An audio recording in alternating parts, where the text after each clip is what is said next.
tell them what we discussed. All right.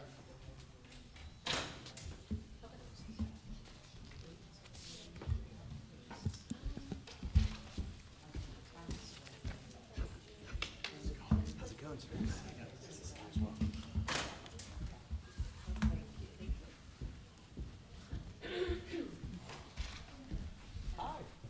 Doing well. How are you? So you're gonna put yours up on your iPad, right? Yeah. Okay. It's just think of it this way, you only have 5 more months, 6 more to put up with my craziness.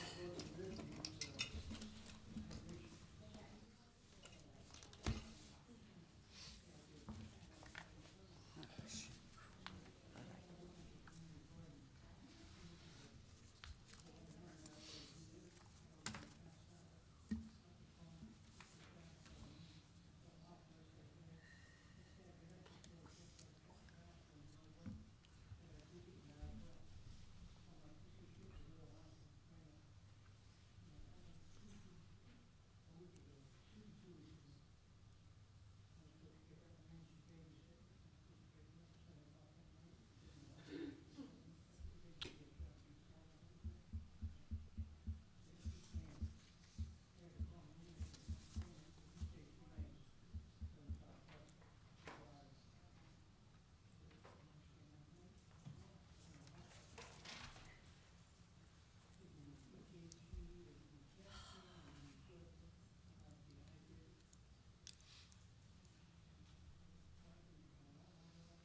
Is there a paper agenda somewhere?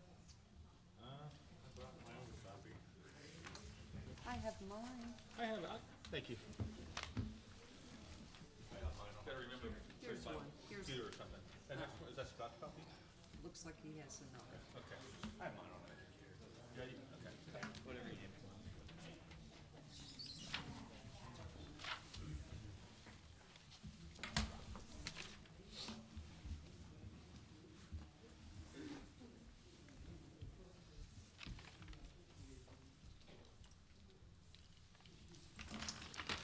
So I guess Kathy's not coming. I guess not. Did you hear from Kathy? No? I'll text her now. Okay.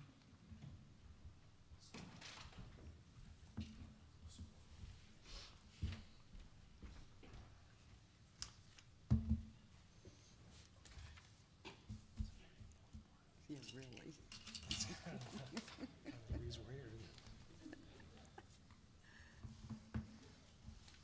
I'm texting her now.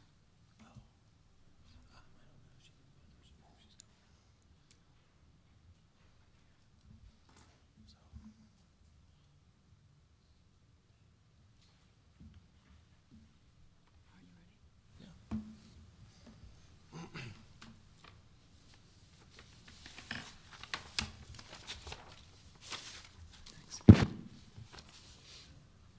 Please rise for the Pledge of Allegiance.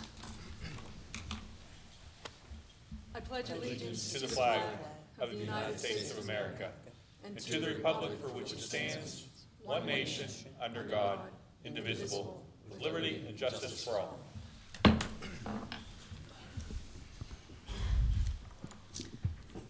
Roll call, please. Mayor Calabrese, Present. Councilor Fascio, Present. Councilman Waldron, Present. Deputy Mayor Sapp is not with us this evening. Councilman Crestis. Present. May I get a motion for item number 3, approval of the minutes? Mayor? Yes, Councilman Christis. I think my mic's on. But I'll make a motion to approve the May 12th, 2025 council meeting minutes. Thank you. May I get a second? Second. Thank you. Roll call. Councilor Fascio. On approval of the minutes? Oh, yes, sorry. It's okay. Lost track there. Councilman Waldron, Yes.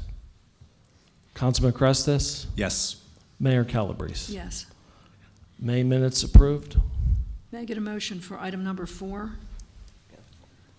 Mayor, Yes, Councilman Waldron. I make a motion to approve the June 2025 expenditures and the approval of warrants in the amount of $3,584,276.94. Thank you. May I get a second? Second. Thank you. Any comment from the public? Any comment from council? Roll call, please. Councilman Waldron, Yes. Councilman Crestus, Yes. Mayor Calabrese, Yes. Councilor Fascio. Yes. Item 4 approved. Next on the agenda is the portion dedicated to individuals that signed up at least a week in advance to address council on non-agenda matters, but there were no sign-ups this period, so you can move on with the business portion of the meeting. Thank you. May I get a motion for item 6A? Mayor, Yes, Councilor Fascio. I'd like to make a motion that we approve Resolution 2025-22, authorizing signatories for the Rodi Road reimbursement agreement and authorizing the execution of an agreement with the Pennsylvania Department of Transportation for acceptance of a federal highway earmark for Rodi Road. Thank you. May I get a second? Second. Thank you. Any comment from the public? Thank you, Your Honor. Greg Swatchick, 648 Orange Lane. I just wondered if anyone here could confirm that none of those funds will be used for Maple Lane, which is a private roadway extension off of Rodi Road, that the funds would be limited to the scope of Rodi Road proper. Thank you.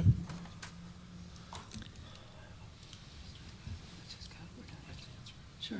I mean, I feel generally comfortable enough to say that Maple Lane's not included. It's essentially the top of Rodi Road down to where the spur is at Jefferson and a little bit further down than that, but most of it's the top. Thank you. Any further public comment? Any comment from council?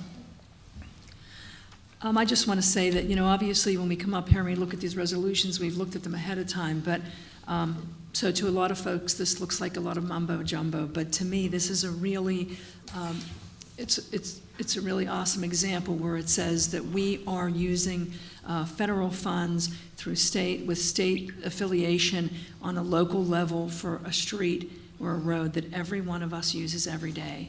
So this really is an illustration of how our government works. We're not an island. We work with federal, state, and local officials and county officials on a regular basis. Roll call, please. Councilman Crestus, Yes. Mayor Calabrese, Yes. Councilor Fascio, Yes. Councilman Waldron. Yes. Item 6A approved. May I get a motion for item 6B? Mayor, Yes, Councilman Crestus. I'd like to make a motion to approve item 6B, Resolution 2025-23, approving a fund balance policy for 2026 general fund budget development. Thank you. May I get a second? Second. Thank you. Any comment from the public? Any comment from council? Mayor? Yes, Councilor Fascio. First, I'd like to thank the manager. This is something we've talked about and I've been looking forward to. Could you tell me, Scott, what the current fund balance? I lost track. We're at about 13 million? I think we're around 12. 12? Okay. Yeah, the last audited, we Okay. have our 2024 I like to be financials. optimistic. It was about 12. Okay. Yeah. At 12, setting it at 18%, I understand it meets what I've been able to find as the minimum, 2 months of operating. But would you consider going a little bit higher? Or is there a reason you pegged it at 18? Here would be my suggestion on it. Like a lot of folks are finding out, we're halfway through the year. It's already June, and there's so many things that have to be done, Mm-hmm. and some of them are time sensitive, and some of them aren't. And I had just explained to the mayor that Sherry and I were able to put this together based on what we felt made sense for the organization, but we fully anticipate that it might change. It's that we don't really have anything in place now. Right. And we've identified that, in this room before that, we ought to have something to guide guide it. Absolutely. And when you look into it, as we have, and you could talk to the auditor, you could also look at organizations like GFOA and so forth. And there's not really one set answer. I think Right. you have to have something that makes sense for you, that's not overly conservative, but it should meet. It should be reasonable. And so that's what we came up with. But the thing about it is that as you do the budget for 26, it could change. It isn't carved in stone. It's just it's a guide. That kind of brings me to, could we add to the policy a review cycle? Absolutely. Yeah, that could be done, and that could be something that could be done ad hoc as well. We've been talking about it for a while, and we wanted to bring something to the table. But really, to meet your point of, it's a moving target, and especially with what we may be facing with federal funding in the next few years. It might require a little tinkering. So Possibly, having sure. it kind of on the schedule to be reviewed, things easily slip, and suddenly you're 3-4 years out and you haven't looked at it. So Sure. I might suggest that we put I don't know if it Sure. needs to be annual. Well, I think it's kind of built in when we do our budgets too, because we're going to have to figure out whether it's realistic or not. So Okay. when we do our budget every year, there's sort of a built-in analysis that's done, because you're looking at it prospectively and saying, we have to fit into this, in the coming year.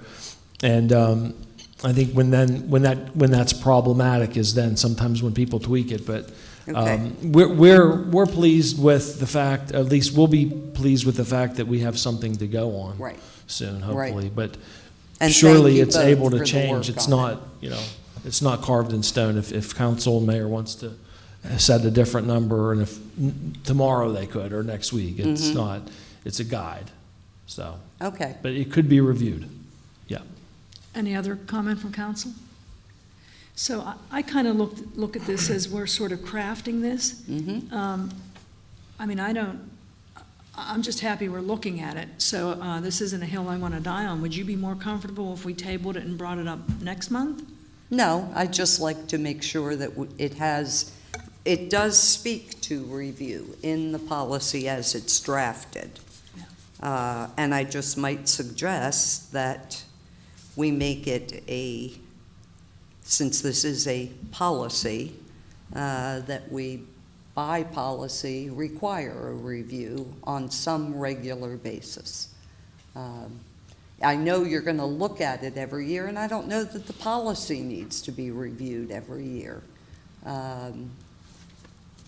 I just don't want to be 5 years down the road, and as often happens with ordinances and things that sound like a good idea at the time, maybe we need to touch it up, that's all. Wouldn't it be correct that, we behave as if this is carved in stone, but the truth is, when the next council comes in, they could change it anyway? Well, they could. Right. I sure would if I were coming in. But. Okay. I just know that when some of us first came in, we were sort of headed toward bankruptcy, and I'm so happy. Thank you so much to our director and our manager and everybody who worked so hard to get us where we are. And I think that it's really forward-thinking that we're actually even considering this policy. And I'm ecstatic to have it on the agenda. I'm ecstatic to be doing this. I am, however, viewing this as something I'm viewing this as something we're crafting.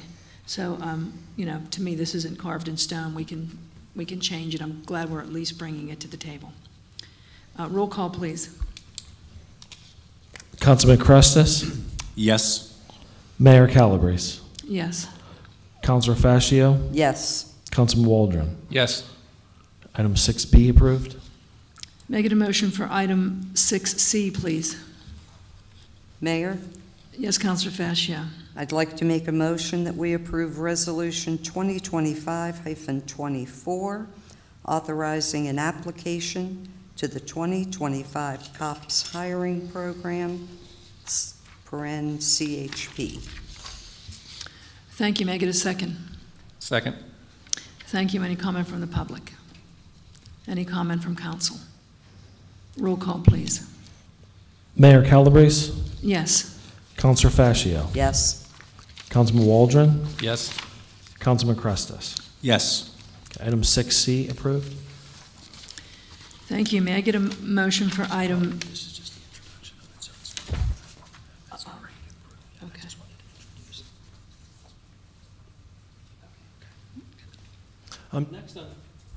Next on the agenda is the section where ordinances are introduced for the council to make changes to and consider. And this actually is very similar to the last discussion we just had about things that we know that we want to get moving because we're halfway through the year, but there's a lot of work that has to be done on some of those programs. And so there's a provision that allows municipalities to refund real estate taxes and wage taxes back to volunteer firemen. So if you're a volunteer fireman in Pennsylvania, you could qualify if the jurisdiction has that program. Recently, Allegheny County adopted that program, so its first responders through the volunteer fire departments can access a benefit that way. And we've talked with our fire chiefs about it, and obviously they're very supportive of the idea. And when we've talked about it in this room, it's always been about how as envisioned, it would be a real estate tax credit in the first place. But then the flip side to that is that if your name isn't on the deed, that you wouldn't qualify for that. And so then you'd have to find another way of crediting that person, say through the wage taxes. And so what I'm going to suggest and what I'm bringing to the table this evening is something that's already been written up. And our solicitor and I, we've talked with Keystone Municipal Collections about this. Keystone is our tax collector for our property taxes. But Keystone doesn't refund property taxes under this new program. They do this program for their clients as a wage tax credit. So the way that this ordinance is written as is basically giving the council and the mayor something that's somewhat ready to go in the sense that it's already been written. And essentially what it's doing is it's saying that in the very first place, we're going to treat it as a wage tax credit for the people that work. So that's in the first place, it's a wage tax credit. And then people who don't qualify for that for some reason, they would then come to the municipality and Sherry's office would have to process the real estate tax refund to those folks. So in a sense, whether it's a wage tax refund or whether it's a property tax refund, is still money. And it's still a refund, and it's still a way to promote the volunteerism and so forth. It's just that if you set the default setting to be that it's a property tax refund, that ordinance isn't written yet. And so we'd have to sort of build that program. So I don't expect that this is going to get approved this evening, but it's a very key component of something we're trying to do here because we have to get it done by the fall. So we have a few more months to look at it, and then there's a hearing, if I'm not mistaken, solicitor, that's required too. So even though it sounds like not that complicated, it is because it's really two separate taxes that people could qualify for. But there's always going to be an instance where someone qualifies for one tax but not the other. And so we're going to work with the treasurer of Allegheny County in their office on getting that list, and then it has to be verified and so forth. So as written, it's the opposite of what we said we was going to do. Because when we originally looked at it, we said it was going to be a default property tax refund. This is basically a wage tax refund, but if you don't qualify for it, then we would be looking at a real estate refund for you. So that's what this is. But there's some things in here that aren't fully developed yet that we have to talk about. But I think the goal was to put something on the table to begin looking at so we could vote on it this summer. Okay? So that's why it's under the introduction. Okay. Do you want to move into your report? Yeah, that's fine. Yeah, I'm gonna move into the report section. Thank you. Thank you. I'll try to be as succinct as possible with things that I think you may be interested in. It's, as I said earlier, we're halfway through the year. We find ourselves, and we have a big list of items that we want to try to continue to promote in Penn Hills. But to really important things, everybody should know that Summerfest is coming up, and all the sign-up information is out there. I think it's online as well. And that's been a really good event, and it's going to be over several days this year, so check that out. There wasn't a lot of discussion about it when it was voted on, and I'm really happy that it was, but just a little information about the COPS grant that we're working on right now. It's due at the end of the month, and all the details are there for people who aren't familiar with it. It's an older program that gets retooled every few years. I think it's a Clinton-era initiative that's been rethought and redone, but it pays for 75% of an officer's salary and benefits for 3 years if you get the money. So we're going to be seeking 2 more additional police officer positions that would bring us to 59 plus a chief. So we're working through that, but very short deadline. This money just came out, so hopefully we get some good news on that. Moving on to some of the related matters. I wasn't able to, by this evening, get the call volume, all of it, from the offices, but it continues to be a high call volume, as we all know. Again, 12-hour scheduling, we're in the middle of it. It seems very encouraging in terms of its functionality, I would say. We haven't really had any problems with it. So no news is good news, and we're going to be figuring out by the end of the year whether we want to do that on a permanent basis. And so far, so good. But we're going to wait and see, but it looks really good. I talked to Diane in the afternoon, and the most recent ambulance that we got in, I think it's still getting radios put into it and things like that.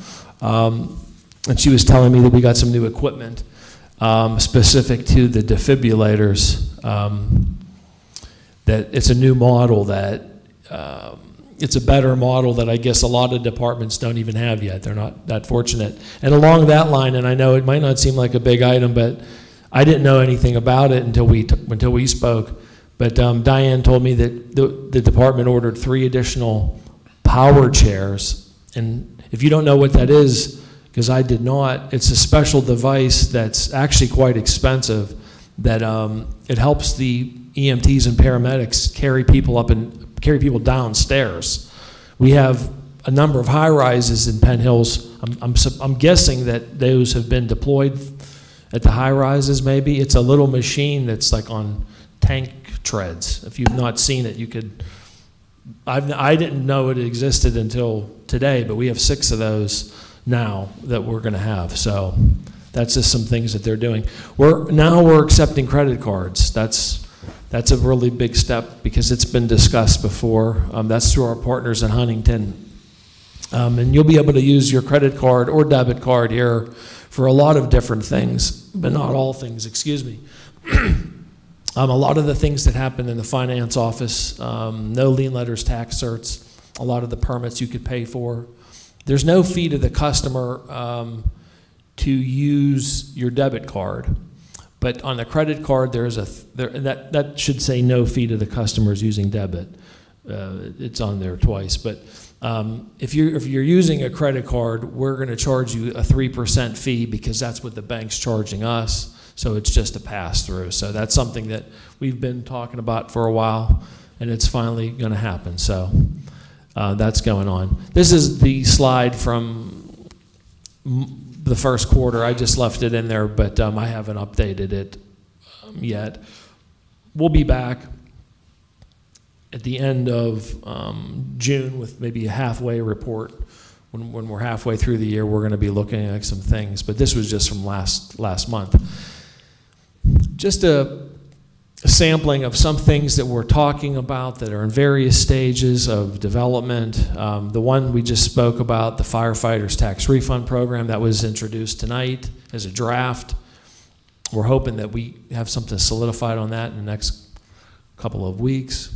The old William Penn Highway update, I almost feel like putting update in quotation marks because the update is that we're still waiting for things to transpire, and things are moving forward with it.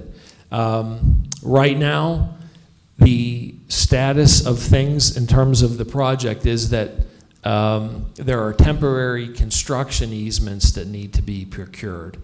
Whenever PennDOT or PennDOT's contractor, whenever our contractor, I should say, does the work, they're going to have to park construction equipment somewhere, so they have to get permission from the property owners to do that.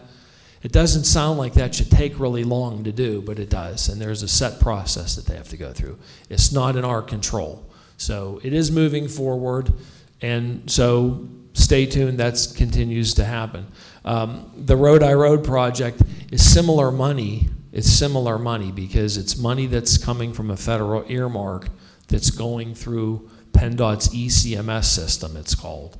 It's a system that we don't often use in Penn Hills for only specific kind of funding sources. And we had a meeting last week about the Rodi Road project, and basically is getting closer to a design of what it's going to look like. So they're at the stage now where they're going to be coming in with a design soon. So that the Rodi Road project's a little bit further ahead in terms of when it's going to be done. The fund balance policy, we could check check that off the list as something we were able to get done and at least have something to work at. Enterprise fleet management, we had a meeting with them last week, and we're pretty confident that there's probably at least some avenue where we might be able to look at a fleet management system for our police vehicles.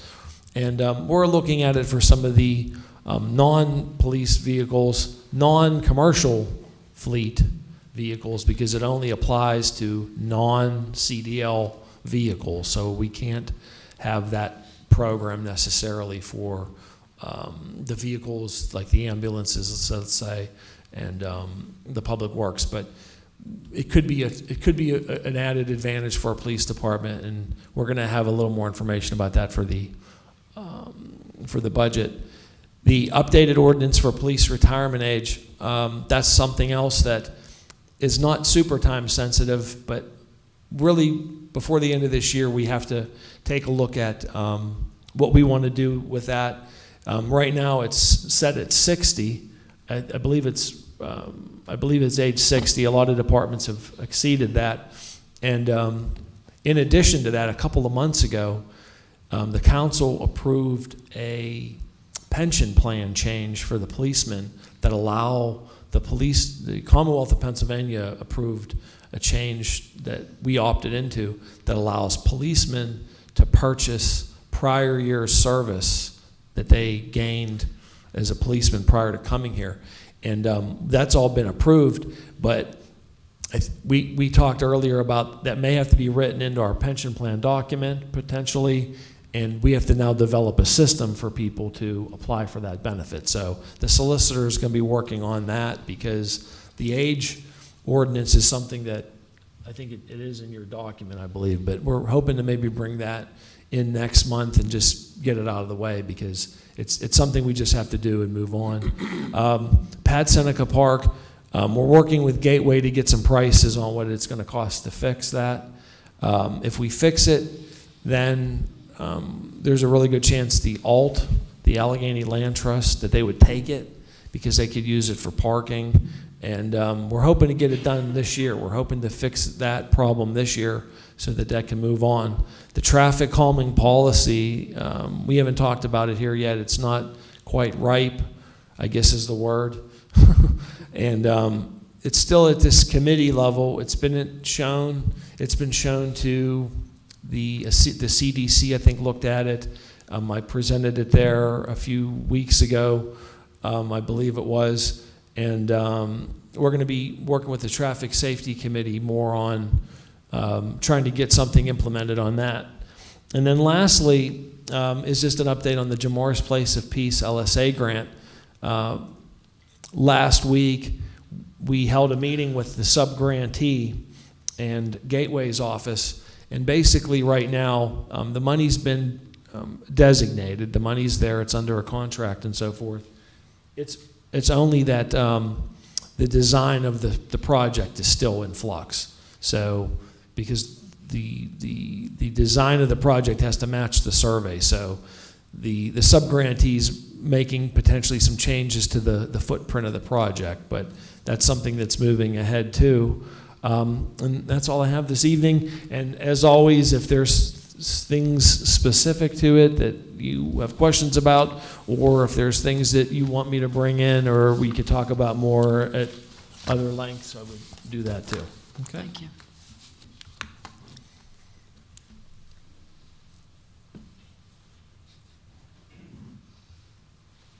Thank you, Your Honor. I'll be brief. Greg Swatchik, 648 Gramick.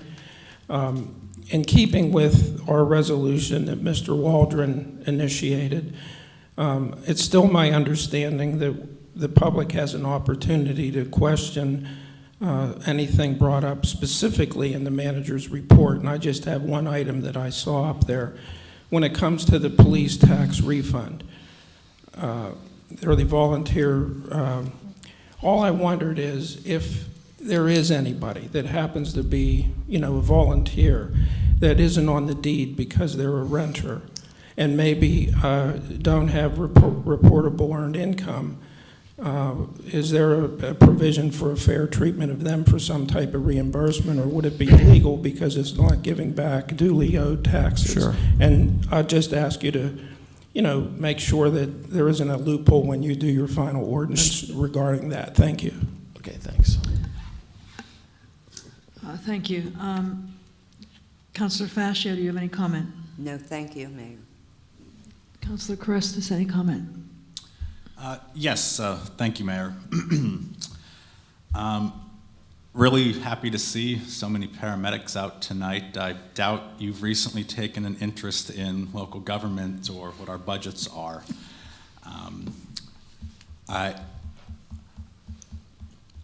I don't believe in playing dumb. I know why you're here. It has to do with a potential staff decision, if I had to guess.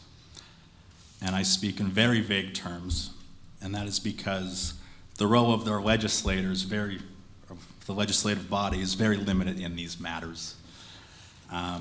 Quite frankly, our charter prohibits us from interfering in any administrative decisions. It's one of the only 3 things that it says we're prohibited from doing as a council person. But I can tell you I have many concerns on this matter, and the only thing that I can do in my power would be, 1, to keep the manager accountable. That's one thing within my power based on decisions and those outcomes.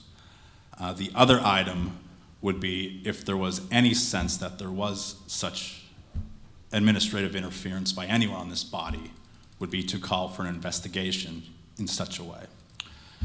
So to that end, I would just say that, depending on how things move down the road here, I would not hesitate to pull either of those levers if I felt they were necessary. So thank you for coming out. Outside of that, believe it or not, I do have some comments on our newsletter, which one might say, how could a councilman have an issue with a newsletter, right? My concerns with the newsletter are, well, 1, you would think as a sitting councilman, I would know that we're sending out newsletters. came to my mailbox as a surprise. Secondly, from what I understand, it's quite pricey, in the thousands of dollars to print.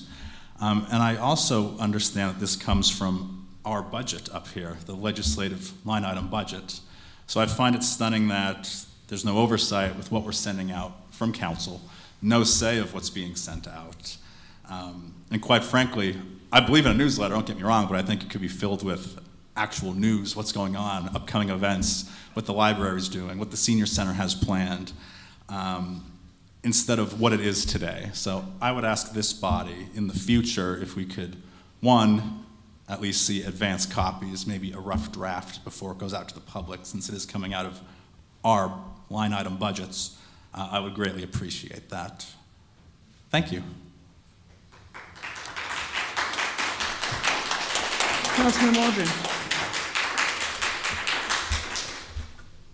Yeah, so I also see the EMS team here, and I'm thankful that they showed up. Piggybacking what Sean said, there's limited things we can do up here regarding this, but I would like to be a little bit more specific than what Sean had spoken about. We did have a hiring decision made last month about a certain promotion, and Manager Andrzejczak honored that decision and authorized the promotion, and that's great. That's how these things should work. But after hearing of the decision, Mayor Calabrese approached this hiring manager, voicing her displeasure that this candidate had been overlooked. I'm going to ask you for 1 minute because I got to talk to the solicitor, and then you can finish your comments Okay. once we get. I just want to talk about the creation of new positions. Okay, I just want to talk to the solicitor because personnel, these are issues that were discussed in executive session. Personnel matters are limited to executive session. We're not discussing individual personnel, but the creation of new Okay, positions. I'm going to talk to the solicitor, and Okay. then you can have your comments, although you asked so are you now forfeiting your presentation for your comment time? Yeah, I think this is more important. Okay, so you're not going to do your presentation, you're going to do that. Okay, let me just if the solicitor tells me it's okay, I'm going to ask the solicitor my question as I see fit, and then he can correct us, because it sounds to me like you're getting into things that we discussed in executive session. So I think maybe this, I This was understand never what you- discussed in executive I session. understand what you're saying, but I'm going to turn to the solicitor right now, and then you'll have the opportunity to talk. So let's not interrupt each other or talk over each other, because you will have your opportunity to talk. I'm just going to ask the solicitor Okay. what the parameters are. Go ahead. Thank you. If the question is, what is a personnel issue that can be discussed in executive session, it's an employment-related issues, hiring, firing, discipline, things of that nature of municipal employees. That's what a personnel matter is that goes into executive session. I don't understand what the specific question is with regard to what Mr. Waldron's talking about, but if it's dealing with hiring or firing or discipline, it's a personnel issue. And I would just like to caution Mr. Waldron to not discuss what was discussed in executive session. If you speak in general terms, that's certainly one thing. But to speak about specific personnel issues, it sounded like you were going into that area. So certainly feel free to speak as you would like. I just want to caution you that what happens in executive session is confidential. Understood. So getting back to it, so there was a hiring promotion made last month, and upon hearing about who was getting that promotion, Mayor Calabrese approached this hiring manager, voicing her displeasure that the candidate she preferred had been overlooked. There was then later another follow-up meeting with that included the municipal manager, the mayor, and the hiring manager, where the hiring manager was informed that a new position was being created for a specific person that was overlooked for the previous position. Now, Manager Andrzejczak will tell you that this is not a new position. He'll say we're filling an open position, but we are not. The original job post was for a deputy director with a salary that is about $50,000 less than we'll be spending on this new position. $50,000 they want to add to the payroll. So the manager, possibly at the mayor's direction, is planning on moving an employee from one department into another, where that employee has little experience and will have about 6 months of training before they can even contribute, yet will be earning about $30,000 to $40,000 more than the director of that department. Now, how does that make sense? How would you feel if you worked in that department? I see many of you are here. I've talked to several of you, and I know you feel very angry and disrespected. I don't know whose idea it was to create this position. It was either the manager or the mayor, but I do know they're both pushing this through. Let me be clear. It is not the mayor's job to meddle in personnel decisions of the manager or department heads. Our home rule charter was written to entrust hiring decisions to the municipal manager precisely because that office is expected to act professionally and impartially and base hiring decisions on qualifications, not political loyalty. If mayor or council exert pressure in personnel decisions, it undermines the merit-based foundation of our workforce and exposes the hiring process to favoritism and cronyism. The roles are clearly defined. Mayor and council are the policy leaders, while the manager handles daily operations, including personnel. When politics crosses into that operational domain, especially in hiring, it blurs accountability, it threatens legal liability, and violates the checks and balances that the charter was designed to preserve. And this is all happening at a time when we're hearing from our employees that they don't trust our hiring process. We've just proven that they can't. Now, if the mayor wants to continue down this path, if the manager wants to continue down this path, that of course is his decision. But if he does, it's just going to further disenfranchise our employees in every department. For the sake of every employee in this building, this cannot continue. The mayor needs to heed her own advice and stop meddling in hiring decisions of this municipality and stick to the roles assigned to her by the charter. None of this would be happening if she had just respected the charter and respected the decisions of her directors. Thanks.